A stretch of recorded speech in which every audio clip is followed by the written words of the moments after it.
Hey everybody, welcome, and it's about time we had a look at that last tower of Tower of Endurance number 5.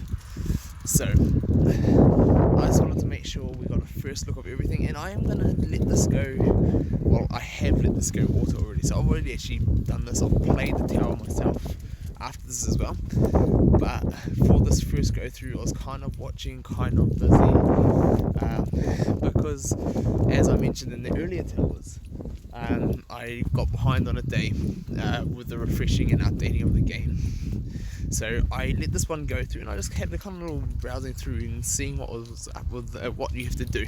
So for the first floor, you must have one wild character, and you're allowed to use Kingdom and Wilds.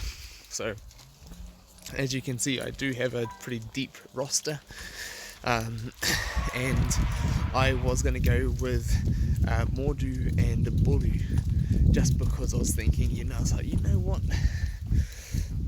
people haven't really seen him in action, and he is the most expensive exclusive that is available, and I potentially, if you all want, I can potentially do a video on him separately and how he plays, and breaking down him and as a character.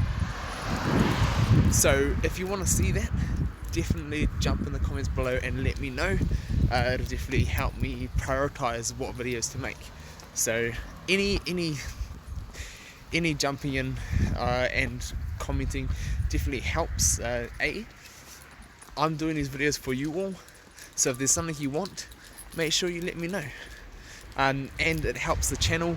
If you want to support me and support the channel, every comment helps. Subscribing if you want to see more videos that are helpful for you, as well as things like liking the video. I don't normally ask for these things, but if you do enjoy the videos, it helps to show others and the way YouTube works. So if you want to support me in that kind of way, that'd be great. But going ahead, so since you can use Kingdom and Wilds, I think the Wilds are the difficult part for a lot of people. The Kingdom, a lot of people will build Kingdom teams because at the moment Kingdom is one of the best teams available. So a lot of people are already investing in Aladdin, Mickey and Shere Khan. So Mordu is another great exclusive, but he'll also, maybe not a lot of people will have him, but you will be able to do it with, like, say, Merida and the likes. So I can see potentially there being some trouble with them being able to get off stuns and things like that, like kind of like in the Queen's event, Queen of Hearts event to get Zerg. And if you haven't seen that, I did a little walkthrough video on that, and it showed all the card effects and what they can do. So if you are interested, go and check that out, and you'll be able to see a little bit more about the Queen of Hearts and the cards and how those battles go. So for number 2, you have to have 2 wilds. So that's kind of, I also had a feeling that was going to come. So just from how the previous towers went, I was like, you know what, it seemed like it went up to making you use 2 of whatever the selected category was going to be. It'll go 1 and then 2. So I was like, I'll just put the bit and preempt it, and looks like we were right.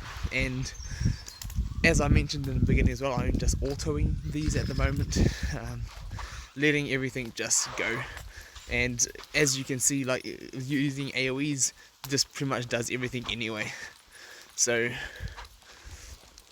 at the moment, until the stages get a little bit harder, I think this will be doable. And if you all want, I will plan on doing how to do the tower, like what's the best strategy for those who can't just easily auto everything and just out damage everything. I will do a strategy video if you all want. So if that is the type of video that you want to see, let me know, and I'll go over what is the best spells to use, characters to use in certain points, strategies in battle to get you further, because I have started picking up a few of those, and just by my own things and trying a few things, I have seen how some things can be a bit better, and how I've heard on Discord how some people have been struggling with some points. So I have made some adjustments for those areas also. So if you're interested in seeing that, you know where to go and you know what to do. But at the moment, auto, all that damage, it doesn't seem to be causing trouble. Just the sheer amount of damage that we can do, it still seems to be enough. And at the moment, this whole game is the damage and AoE, high damage and AoE is ruling the game at the moment. There's not much room for support characters, there's not much room for tanks or anything else. So pretty much the rule of thumb is invest into heavy damaging characters and AoEs and all that kind of stuff. Alright, so this is the first few towers were the wilds, and now we're jumping into oceanic. And so this one was interesting, and this is very interesting for one reason.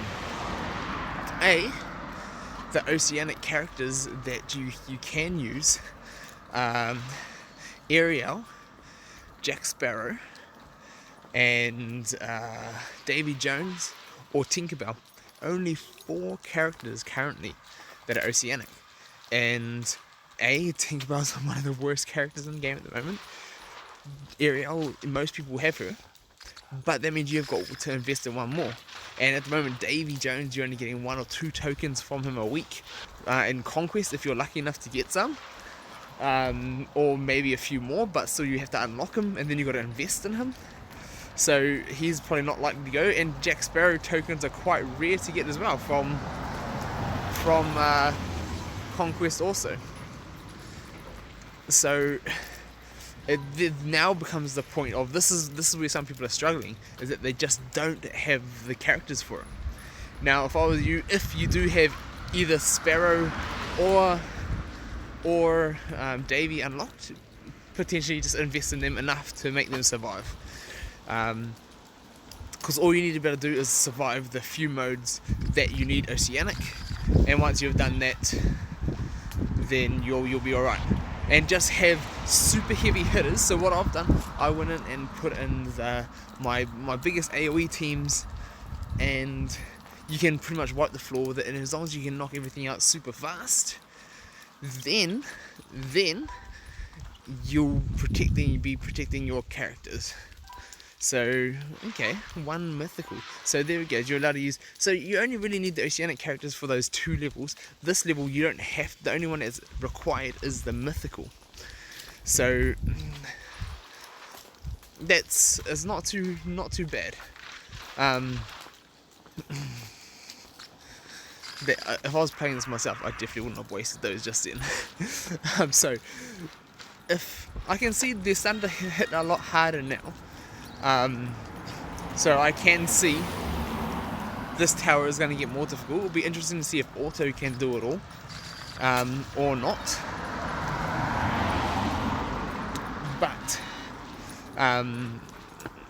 But in saying that, playing it through myself, I do definitely know there are ways to do things better. So heavy damage, as I say, do that. Invest in just a couple of characters that you need, and as for mythicals, they can be quite rare as well, and there will be a few that I would recommend. So Hades, if you can get him, but if you don't have him, he may not be the best one to invest in. Long term he's good to invest in, but he is also one of the most expensive characters on gear. He is nearly double or triple the gear needed as other characters. So just be careful if you want to go into him. He is a very long, expensive investment. So you potentially might want to try other ones like Madam Mim or Oogie Boogie, Sally. I would say Sally is one of the best at the moment. She will have a lot of potential. I don't have her up currently, but I'm definitely working on her now that her tokens are available. So there is that. Now to wild. Okay, so we're back to wilds again. So it went wilds, oceanic, mythical, then it's going to go wild. I wonder if it's going to go wild, oceanic, mythical again. But so you could easily do this with Merida, if you really wanted to. So whichever characters that you do have, just use what you do have, only invest as much as you need, and there will be ways to, all you need to do is use the characters that you don't have much of them of, whichever types they are, either wilds or oceanic. Just make sure you only use them on the levels that you need them, and as much as possible heal them if you're struggling to keep them alive. So make sure you're healing them to keep them usable. So that'll be my big piece of advice for people. And yet again, if you want to see me doing the manual playthrough and how to the best way through it, or if you want to how to make my characters last longer, I can easily do a video on that. So if you're interested in that, please let me know in the comments below. But going forward, we are going to just for interest's sake, we are going to go throw in Merida, and we are going to throw in Pocahontas, just for you all to see that you can do it not just with the OP characters, and then still use some of your other better ones. So yes, I am using Hades and the likes, but if you just want to see that it's not, you don't only have to use Mordu or things, or Bulu for the wilds, if you don't have them, or if you're struggling to get them, because I think Bulu will be definitely a struggle for most people at his current costs. So let's give this a go. And one good tip is, see, Merida will probably be one of the best wilds available, I would say. Her splash damage, yet again, AoE's heavy damage, is going to do the most. And man, Pocahontas potentially can do some good helpful things to make your characters last longer, giving her life gain when she's a heavy hitter. So potentially can help her to last longer, and whoever you need, vice versa. So there are options for nearly everything out there. So depending on what your need is, there can potentially be options for you, as long as you can plan for it. So you can also plan to do, so this one you need 2 wilds again. So you can also potentially plan for it as, you can have, say if you have like 4 wilds unlocked, you can potentially put in one just as a decoy. That doesn't matter if they die or not, and you can save your best for later, or use your best and then save your decoys, and then just have super high damage to let if they die off, but then you can just do as much damage as you can outside of that one dump wild character or oceanic character, or like say tank or whatever else that you need. Potentially just put her in and then just let her die, and then you can save your other character for other rounds. That will be a potential strategy and idea as well. So depending on how that goes, because you can always look at changing things up. So it's 3 rounds of each by the looks of things. So 3 rounds, wilds, oceanic, mythical, wilds. Okay.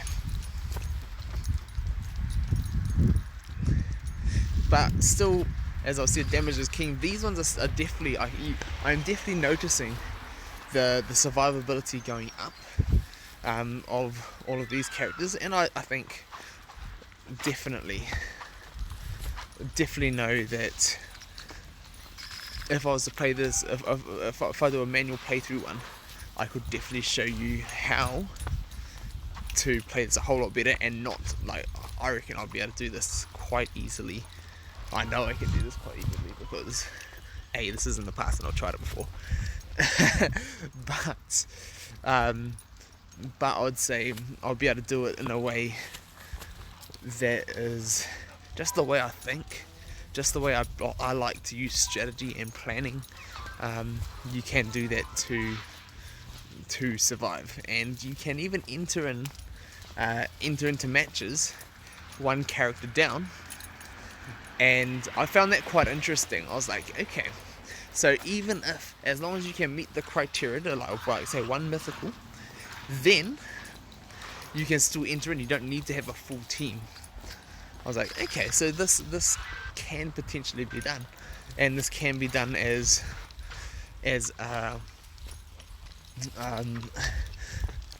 strategical choosing of when you use which characters, if you don't have the roster to just blast out all the rounds.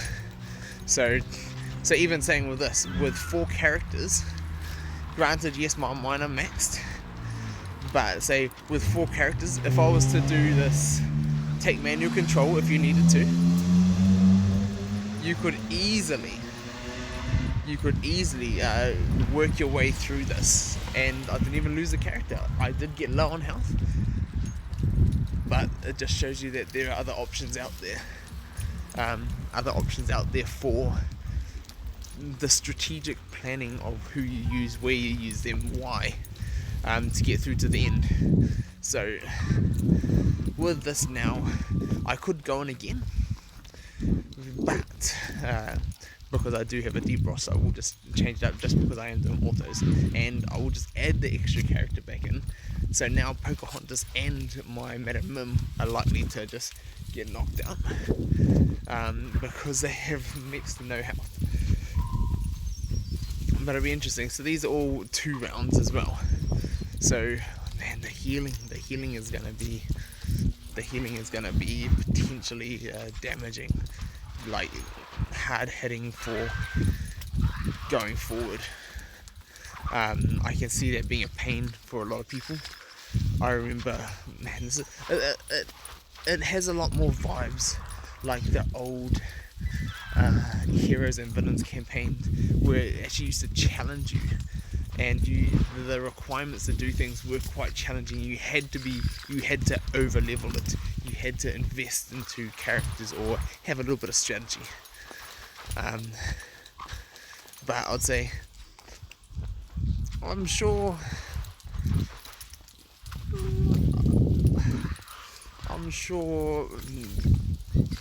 even saying that, it's going to be doable for a lot of people, as long as they can get the characters that they need.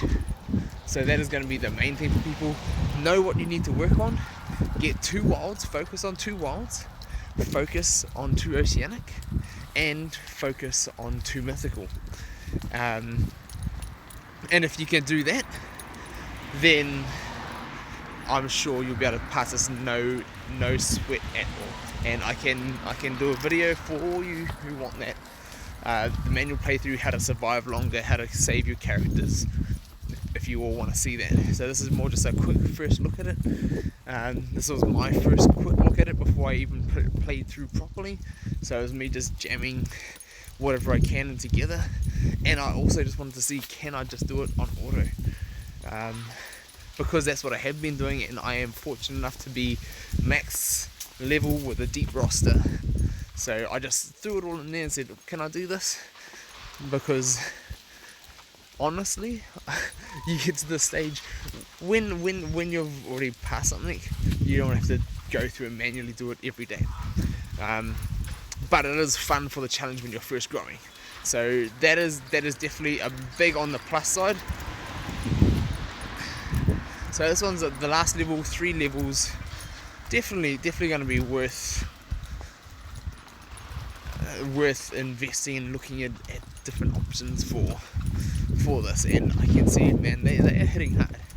They are definitely hitting hard too. And hitting hard, cleansing, 2k, whoo, like Okay, so I can see, especially for this last level, that the damage is real that they're doing. They're hitting hard, they're healing, they're gonna be a pain. So, okay, I can see if you don't have the deep roster, I can definitely see that there is going to be a need for strategic planning. And doing everything on manual, you're going to be able to survive more and do better.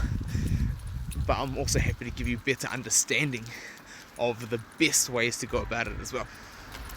So, interesting. I'd say for this, I'm also interested, like, I was very interested when I was first doing it. I was like, okay, you actually lost. I also want to just see how the other types of characters do in these game modes, and to see if they can help. Like, if I just throw any teams in together, or if it's going to take a little bit more planning. Because I do love the planning, and I do that.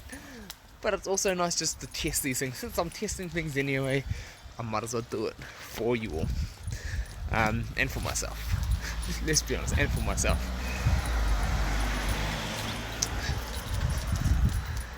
So a fresh team definitely helps. And it's definitely going to be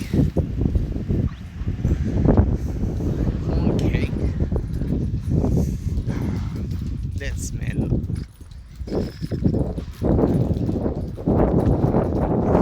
So I can see how this Horn King now, as he is not great for a character for you to use, but as a boss against, I can see that he is great, because man, I love Scrooge. Scrooge is his steel as well as okay, I can see him actually being very, very, very, very useful in a mode like this, and in these modes. If you're coming up against the ones that are self-buffing, I can definitely see how Scrooge is going to be the man. So, okay, that's cool. That was a nice little test. Now, for these main rewards, I was expecting when I was first doing this that it's going to be just enough to give you the basic unlock of the new spell. The rewards of actually doing all 13 stages are not particularly high. Getting 500 tower coins per level at 13 is only going to be giving you 5,000, 6,500, and then you're going to get besides the one-off chest here, you're going to be getting, I think I calculated it to be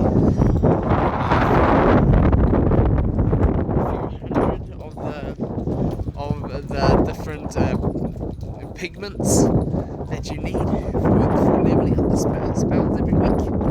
So I think the rewards they are gonna need to implement a way to either make people replay or auto collect the stage rewards for the previous towers, because I think the amount they give you is not much. Yes, I do think it's amazing that they decreased costs in the exchange, and that was definitely needed, because the gear costs were overinflated like anything. And the new spell packs are amazing, I must say. And new spells become available at level 5 when you beat level 5. So I like it how they have we did ask for them to make it so spells became more available, and I like how they've tiered them and had more becoming available the higher you get. So that is a big bonus. The spell packs, for anyone who doesn't have max spells, the spell packs are definitely the way to go. By far cheaper, and I do think having these all down at 2k cost is amazing. They are a good cost, but as I said, if you're only getting like say 5 to 6k a day plus your 3k login, that's only 9k. You can still barely get five of these a day. And if you're talking about getting spells and things also, it's not much, and it doesn't go very far. I am fortunate enough that I have been saving for a long time, because I wasn't happy with the prices in the Tarot Exchange before. So, like I told people to save it up, and I'm glad I did. I'm going to be loading up on the spells, and a lot of these essences, extracts, droplets. They're going to be the best place to pick these up. Although, when you do it yourself and you have limited currency, when you're only getting it like less than 10k a day, I'm gonna say focus on extracts are very good from a good price in the tower for getting 10. They're cheap for getting 10, and droplets and things like the needles and the thorns, all of that kind of stuff is great value, as well as you're going to want to prioritize the spell packs. Buy all the spell packs. If you don't have if you've got less than half of the spells unlocked, get the spell packs, because they're less than half the cost. You're getting 5 tokens instead of 3. Just start loading up.